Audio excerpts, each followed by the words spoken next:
Y pues muy buenos días a todas y a todos y muchas gracias por acudir a esta rueda de prensa que hemos convocado en UGT La Rioja. Una rueda de prensa que hemos convocado con el motivo de la visita de Pepe Álvarez a nuestra región. Me comentaba esta mañana que hacía meses que no nos visitaba, lo cual le agradecemos especialmente. Y también con una agenda relativamente apretada. Ha participado en un programa de radio. Hacemos ahora esta rueda de prensa. Tendremos a continuación una reunión con los cuadros delegados, representantes de las federaciones aquí en La Rioja y cuadros del sindicato. Y acabaremos la mañana con una visita institucional a la presidenta de La Rioja. Y le agradezco especialmente la visita en un día como hoy, que también en una parte es de celebración para nosotros, porque esta tarde se produce la puesta de largo del Consejo Económico y Social en La Rioja, después de más de 11 años de suspensión. Ha sido una reivindicación histórica del sindicato durante todos estos años y, como digo, es un motivo de alegría que esta tarde se presente en sociedad este Consejo Económico y Social, tome posesión el nuevo presidente y esperemos que pueda iniciar sus trabajos a la mayor brevedad posible, que es lo que llevábamos demandando desde hace años desde las organizaciones sindicales. Y nos visita Pepe en un día como hoy, sobre todo inmersos, como estábamos la semana pasada, en un proceso de movilizaciones, en este caso para exigir de la patronal que se incrementen los salarios, un proceso de movilizaciones que convocamos bajo el lema salario o conflicto, porque esa va a ser la prioridad del sindicato en los próximos meses. Nosotros creemos que ahora es momento de que los salarios recuperen ese papel protagonista que les corresponde en la negociación colectiva. Seguimos demandando de la patronal ese acuerdo para el empleo y la negociación colectiva que creemos necesitamos para dar cobertura a todos los convenios colectivos, y no vamos a dejar de insistir en este mensaje en un proceso de movilizaciones que seguramente después del verano irá a más. Y por supuesto es de actualidad también el pacto de rentas, ese pacto de rentas que fue motivo de reunión la semana pasada con el gobierno, un pacto de rentas que nosotros hemos fijado una serie de condiciones para que se dé, pero sobre todo vinculándolo al crecimiento de los salarios. Y de todas estas cuestiones, junto de aquellas que considere oportunas Pepe, pues son las que os vamos a trasladar y por supuesto abiertos a las preguntas y cuestiones que nos queráis plantear. Muchas gracias. Pues nada, buenos días, gracias. Gracias por acompañarnos. Brevemente, yo introduciré tres cuestiones y después, en todo caso, vamos a vuestras preguntas. Primero, desde el sindicato somos plenamente conscientes del momento difícil que vive el país. Pero ese momento difícil no puede ni debe empañar algunos elementos que aparecen claramente positivos. Tenemos efectivamente una tasa de inflación insoportable, no solo la inflación general, sino la subyacente, aquella que descuenta el precio de la energía y de los alimentos no elaborados, que tiene un origen muy claro, que es la subida de los precios de los combustibles en general, de la luz en particular, que se ha ido extendiendo a partir de la invasión por parte de Rusia a Ucrania, y eso ha generado otra bolsa importante de inflación por la adquisición de productos, muchos de ellos de carácter agrícola, para hacer funcionar el país, y que se ha extendido en todo el país. Y que en estos momentos también hay que decirlo claramente, en algunos casos de manera absolutamente especulativa. Lo es especulativa, por supuesto, en la energía. Yo creo que la Comisión del Mercado de Valores, perdón, la Comisión de la Competencia debería de dejar de estar de vacaciones y actuar, porque en realidad no hace falta ser muy inteligentes para darnos cuenta que con un precio del barril un 40% más alto del que tenemos hoy, la gasolina y el gasoil pues eran un 30% más baratos de lo que tenemos hoy. Por tanto, hay especulación, y hay especulación en la energía, y hay especulación en el precio del gas, pero también hay especulación por lo que hace referencia al sector de la hostelería, sobre todo los hoteles, que han disparado los precios. El pago en origen de los productos agrícolas no tiene nada que ver con la especulación que hay en los comercios. Es decir, España, una vez más, la distribución ha generado, y el turismo han generado una espiral de inflación que es ajena a los motivos por los que ha subido la inflación en nuestro país. Y en ese sentido, a mí me parece que las medidas que ha tomado el gobierno van en una dirección adecuada. Quisiéramos debatirlas, si es posible introducir aportaciones. Nos gustaría que tuvieran, por tanto, ese soporte social fruto de la concertación, y que, si es posible, también se pudiera hacer un cierto consenso político. Es evidente que para eso no solo hace falta el concurso del gobierno, también de la oposición, pero yo no voy a dejar de llamar a los partidos políticos, a las fuerzas políticas de nuestro país, a que hagan ese esfuerzo por intentar acordar, en la medida en que sea posible, medidas que los ciudadanos y las ciudadanas de nuestro país necesitamos. Eso sería el pacto de rentas. Eso sería el acordar que en un momento de gran dificultad económica, las cargas de esta crisis que padecemos, y que con toda seguridad vamos a padecer más cuando pase el verano, cuando se acaben las vacaciones, sea repartida lo más equitativamente posible entre los ciudadanos y las ciudadanas. De ahí nuestra valoración positiva de el gravamen con tasas o con impuestos por parte del gobierno, tanto a los sectores de la energía como a la propia banca, ¿no? Creemos que esta es la manera de encarar la crisis. La crisis se puede encarar como se hizo en el 2008, a partir de la crisis del 2008, pagando los ciudadanos y las ciudadanas más pobres, con menos recursos, las clases medias que se hundieron prácticamente en nuestro país.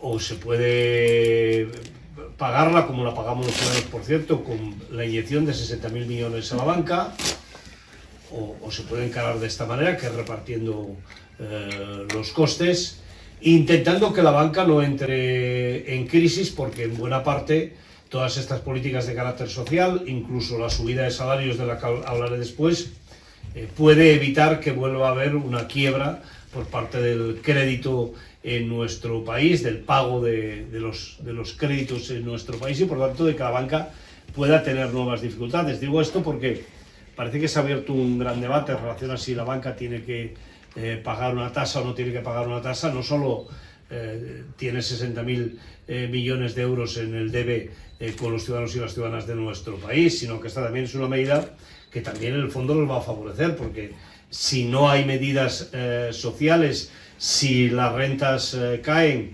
y entramos en una situación de crisis, es evidente que los créditos va a ser mucho más difícil que se puedan devolver, y ahí viene en parte la fallida que han tenido las entidades financieras. Por tanto, también desde ese punto de vista, las entidades financieras van a ser beneficiadas de este proceso. Antes Chechu lo decía de manera muy clara: salarios o conflicto. La patronal tiene que saber que hasta ahora hemos tenido un pequeño aperitivo del conflicto que se está larvando en la sociedad si no se sientan a negociar un acuerdo de salarios que desbloquee, que nos ayude a que los convenios colectivos puedan permitir a las trabajadoras y a los trabajadores mantener su poder adquisitivo. Lo hemos visto estos primeros meses del año. Los convenios que se han firmado en el año 22 se están firmando en muchas mejores condiciones que los que había firmados, y todos, todos no, pero en una parte importantísima, más del 80%, tienen cláusulas de revisión salarial. En ese sentido, volver a hacer un llamamiento a la patronal para sentarse a la mesa, para ver si somos capaces de desbloquear ese acuerdo, porque si no, el conflicto va a ir creciendo, y de manera particular pues lo va a ser en el mes de octubre, finales del mes de septiembre, con la confluencia de sectores que tienen el convenio colectivo atascado y que vamos, por tanto, a protagonizar movilizaciones más importantes de las que ha habido hasta ahora en nuestro país. Y lo hacemos fundamentalmente pensando en aquellas personas que tienen los salarios más bajos. Aquellos sectores donde la presencia sindical no nos permite elevar los salarios por ellos mismos. Aquellos sectores donde trabajan fundamentalmente mujeres y jóvenes, y que son los que tienen salarios que están en torno a los 1.000 euros. Por eso queremos que la patronal sea consciente de que no podemos dejar a esas personas, a esos sectores atrás, y que hay que subirles sus salarios. En ese sentido, vuelvo a apuntar que la UGT, si la patronal no respira en el mes de septiembre, se va a plantear muy seriamente la posibilidad de pedir que haya una subida extraordinaria del salario mínimo interprofesional antes de final de año.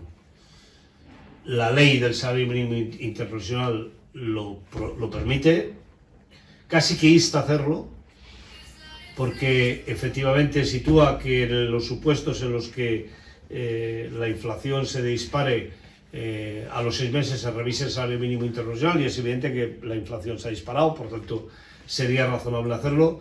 Si la patronal no nos deja otra salida, nosotros no vamos a renunciar a que los salarios más bajos de nuestro país suban, de que los salarios más bajos de nuestro país, donde no tengamos fuerza suficiente para poder imponer un convenio colectivo digno, lo hagamos a través de la petición de esta subida especial o fuera del plazo habitual del salario mínimo interprofesional. Creemos que hay, como decía antes, márgenes para poder cerrar un acuerdo de rentas. El Gobierno creo que ha puesto algunos elementos importantes en el debate del Estado de la Nación, lo hizo en el decreto anterior. Nosotros nos gustaría poder complementarlo con más políticas de protección a las personas, con más políticas de ayuda y de soporte a las personas que lo están pasando peor, y en ese sentido es en el sentido que vamos a trabajar. Y si me permiten, voy a acabar esta primera intervención reafirmándome en una frase mía que dio algo que decir en el conjunto del país. Miren, yo deseo a mis compatriotas que tengan un buen verano. Y lo deseo a los compatriotas y a las compatriotas que están desempleadas, porque tener buen verano es que dentro de las posibilidades que tengas, lo hagas sin que nadie te esté machacando cada día que en el mes de septiembre se va a hundir el mundo. Habrá mes de septiembre y vamos a abordar de manera conjunta y solidaria el mes de septiembre. Y lo hago con los compatriotas que se van a ir de vacaciones, que tienen medios, y que yo creo que es bueno para el país, que si tienen medios, se quieren ir de vacaciones y los quieren gastar, que eso es bueno para el país. No vamos a permitir que nos vuelvan a culpar de esta crisis. En el año 2008 se hizo famosa una frase de que hemos vivido por arriba de nuestras posibilidades, cosa que era mentira. Vivamos con nuestras posibilidades, pero pensando que hay un mañana y sin que nadie nos meta en una depresión de que el mañana es un mañana complejo y difícil que no nos deje vivir dignamente. Creo que ese es el mensaje que a mí me gustaría trasladar a los trabajadores y a las trabajadoras de mi país. Yo quisiera preguntarle si estas medidas que han hecho el gobierno a las eléctricas y a la banca, si piensa, como se anda diciendo por ahí, que se tiene que ampliar a otros sectores. Pues la verdad es que sí. Nosotros somos claramente partidarios de ir a un control de precios en algunos sectores que se están disparando de manera artificial, o mejor dicho, que se están disparando con un afán especulativo absolutamente insolidario con el momento en el que vivimos.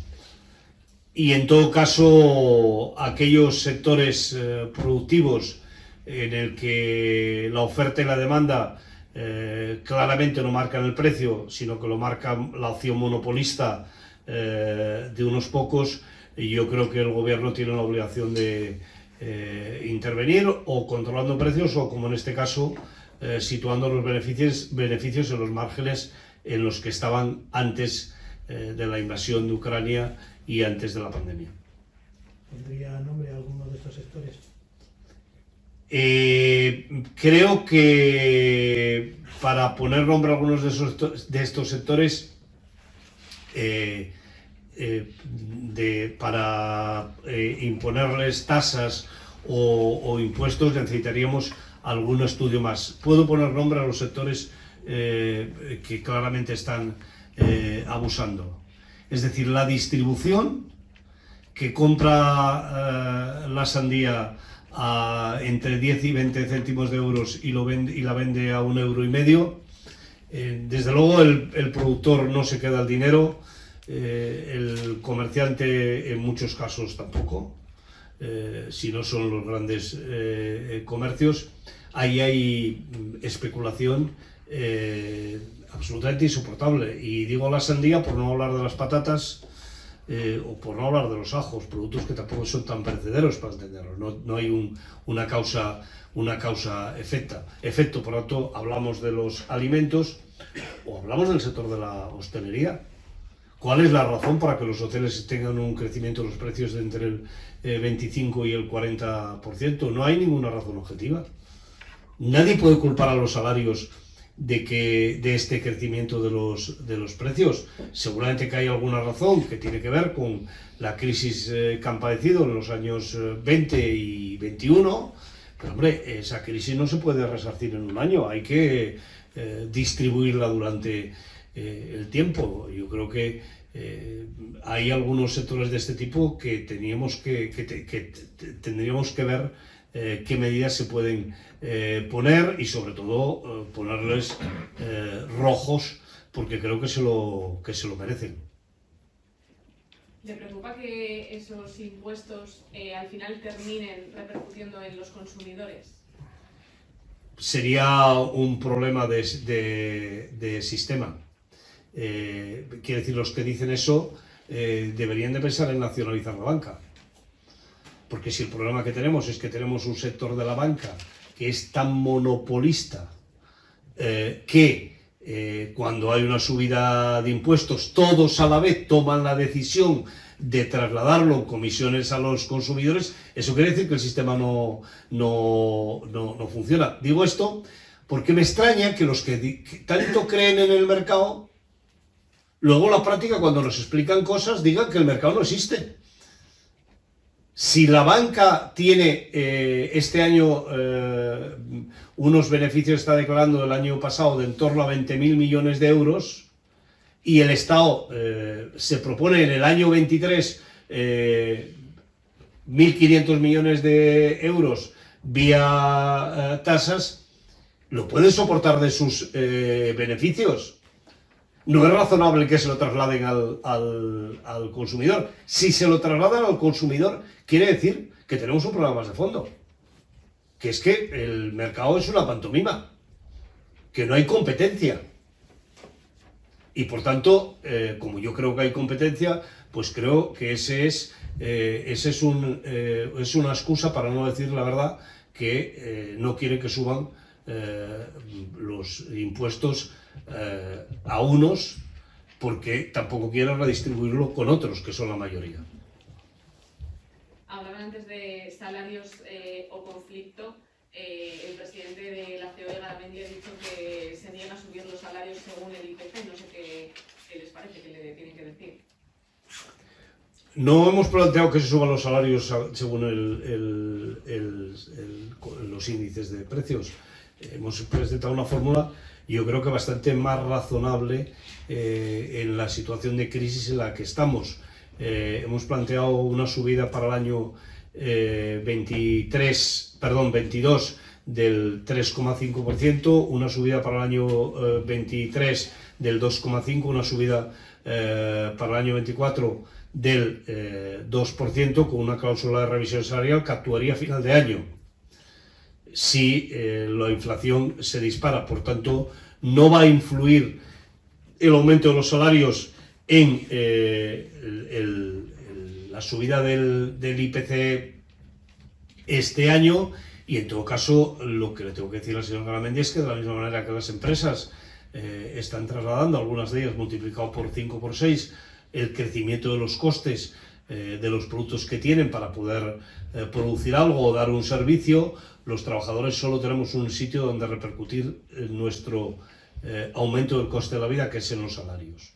Y por tanto, para poder vivir en el año 23 como vivimos en el 22, necesitamos que nuestro salario mantenga ese poder de compra. Me parece que es una cuestión que es como muy razonable, que es como muy racional, y que la patronal debería de escucharnos, porque finalmente, si no, pues lo que ocurre es que en el convenio de la construcción hemos firmado un convenio con un 4,5% de aumento y con cláusula de revisión salarial, que en el convenio de la SEAT de Barcelona hemos firmado un convenio con un aumento salarial del 6,5% y cláusula de revisión salarial, o que en el metal de Cantabria, después de 20 días de huelga, hay cláusula de revisión salarial que garantiza el poder adquisitivo de los salarios, y así podría estar un buen rato situando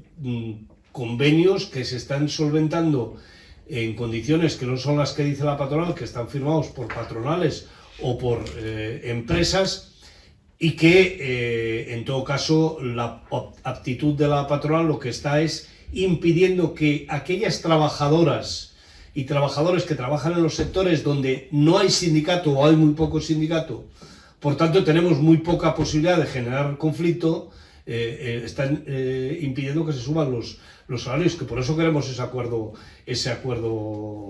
marco de carácter general, para poder estirar al alza los salarios de esos colectivos, básicamente de trabajadoras. ¿Cree que el presidente Sánchez ha dado un giro a la izquierda con el debate sobre el Estado de la Nación, ese paquete de medidas que ha presentado? Pues francamente, yo como que no creo que el gobierno italiano sea un gobierno ultraizquierdista, ni el alemán, ni el francés, y en todos estos países han puesto tasas, impuestos a las empresas del sector energético. Lo que me parece es que va tarde. No creo que no es un giro a la izquierda, aunque efectivamente el señor Sánchez es secretario general y presidente de un gobierno, de un partido que efectivamente es un partido de izquierdas, pero no creo que eso sea un cambio fundamental en la política del gobierno, que estamos hablando de 3.000 millones de euros frente a 3.000 millones de euros por un lado y 1.500 por otro lado, frente a beneficios del IBEX 35 de 60.000 millones de euros este año pasado, que no que no estamos hablando de un proceso bolivariano ni nacionalizador. Sencillamente creo que se está planteando un cierto reparto de la riqueza y que las personas que tienen menos en este país puedan vivir un poco mejor y que las que tienen mucho puedan compartir un poquito, muy poquito de lo que tienen con las que no tienen nada, ¿no? ¿Y la postura del PP a esas medidas y pues, la respuesta que ha dado en el debate?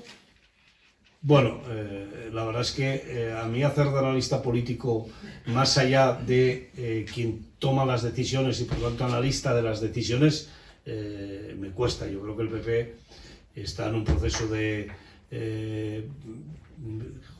creación, de ser alternativa al gobierno y creo que en ese sentido hay que entender pues la posición que tiene, ¿no? Creo que el señor Feijóo lleva muy poco tiempo de presidente del Partido Popular y en ese sentido vamos a ir viendo cómo van situando en los últimos tiempos, pero de hecho a una de las cuestiones que han planteado ya ha respondido en la pregunta anterior, que es en relación a trasladar a los consumidores vía tasas o por otra vía la subida de impuestos de la banca o de las eléctricas, que me parece que realmente es una negación del mercado y el PP, si cree eso, de verdad debería estar explicándonos a los españoles por qué cuando estuvo gobernando no corrigió esas situaciones monopolistas, oligopolistas que hay en nuestro país, si es que las hay. Para eso está la Comisión de la Competencia. Lo digo un poco porque cuando se dice eso hay una cierta impotencia. Entonces, ¿qué hacemos? Si siempre que pongamos impuestos a alguien nos lo va a repercutir en los consumidores, ¿qué pasa? ¿Que van a tener la posibilidad de ganar lo que quieran y tratarlos como les dé la gana? No, hombre, no. Hay un sistema, hay una comisión de la competencia que tiene la obligación de velar porque haya competencia. Las empresas saben que tienen que cumplir las leyes y ni se me ocurre pensar que se reúnan para poner tasas en el sector bancario para recaudar en vez de 1.500, 3.000 millones extras vía tasas, porque si hicieran eso, lo que tendríamos que plantearnos es nacionalizar una parte de la banca o crear una banca pública que haga de contrapeso a esas posiciones. Por lo menos eso sería lo mínimo que tendríamos que hacer. ¿Alguna pregunta más? Muchas gracias. Muy bien, pues muchas gracias a todos y a todas.